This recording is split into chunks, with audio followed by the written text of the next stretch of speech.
আমাদেরকে এরকম ভাবে কত ভালোবাসছেন। আমাদের নবী শেষ নবী, আমাদের নবী রহমতাল লিল আলামিন। সুবহানাল্লাহ। আমরা যদি কোরআনকে প্রশ্ন করি, হে আল্লাহ, আমাদের নবী আমাদের জন্য কি, আমার আল্লাহ রাব্বুল আলামিন বলে দিবেন, সকলে জবান খুলে বলেন, ওয়ামা আরসালনাকা ইল্লা রাহমাতাল লিল আলামিন। সুবহানাল্লাহ। আবার জোরে পড়েন না, ওয়ামা আরসালনাকা ইল্লা রাহমাতাল লিল আলামিন। সুবহানাল্লাহ। এই আয়াতটা যদি কিয়ামত পর্যন্ত মুফাসসিরিন একরাম যদি আয়াতের ব্যাখ্যা করে, আলোচনা করে, কিন্তু তাদের হায়াত শেষ হয়ে যাবে। আল্লাহ রাব্বুল আলামিন নবীজিকে, আমার আপনার নবীজিকে যে রহমত বানাইছে, এটা কখনো শেষ হবে না। সুবহানাল্লাহ। নবীজির প্রশংসা কখনো শেষ হবে না।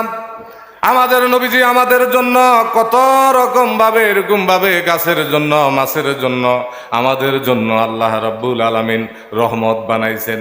নবীজি উম্মতের জন্য কাঁদেন, নবীজি 63 বছর উম্মতের জন্য কাঁদছেন। এখনো রওজার মধ্যে, কখনো কবরে, কখনো হাসরে, কখনো মিজানে, কখনো ফুলসেরাতে আমাদের নবীজি আমাদের জন্য কাঁদবেন। কথা ঠিক না ব্যাটি? নবীজি কাঁদবো কি কাঁদতো না? আর নবীজির মতন আদর্শবান, নবীজির মতন চরিত্র এই পৃথিবীতে আর কারো নাই, কখনো তুলনা করাও যায় না। কন্যা সুবহানাল্লাহ। লাকাদ কানা লাকুম ফি রাসূলিল্লাহি উসওয়াতুন হাসানাহ। আল্লাহ রাব্বুল আলামিন সরাসরি আদেশ দিলেন, নবীজির আদর্শের মধ্যে, নবীজির চরিত্রের মধ্যে তোমাদের দুনিয়ার শান্তি, আখিরাতে কামিয়াবি। কন্যা সুবহানাল্লাহ। তাইলে নবীজি আমাদের জন্য কত বড় একটা রহমত। এই রহমত নবীজি আমাদের জন্য। নবীজিকে যদি আমরা অনুকরণ করি, বাস্তব জীবনে যদি আমরা রূপ ধারণ করি, বলেন আমাদের জীবনের সমস্যা সমাধান আল্লাহ রাব্বুল আলামিন করতে পারে কি পারে না?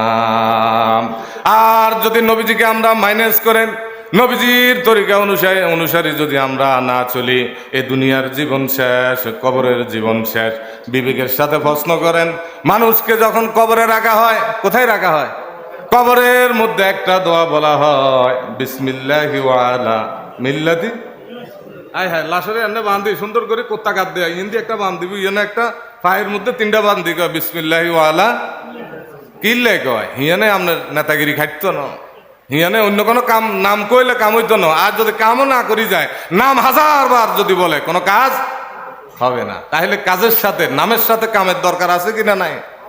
ডাক্তার, দোকানে ডাক্তার বসে আছে, কিন্তু ডাক্তারি বিদ্যা শিখে নাই, বলেন ওই ডাক্তারের কোনো দাম নাই। আর এরকম ভাবে দোকানের ভিতরে দোকান খুলছে, দোকানের ভিতরে কোনো মাল নাই, এরকম দোকানের কোনো দাম নাই। তাহলে নবীর নামের সাথে আমাদের জীবনে নবীজির সুন্নত দরকার আছে কিনা নাই? নবীজির ভালোবাসা দরকার আছে কিনা নাই? কন্যা আমিন। আমরা কারা কারা নবীজিকে ভালোবাসতে রাজি আছি? একটা হাত তুলে দেখে। আল্লাহ আমাদের সকলের কবুল করে, বলেন আমিন।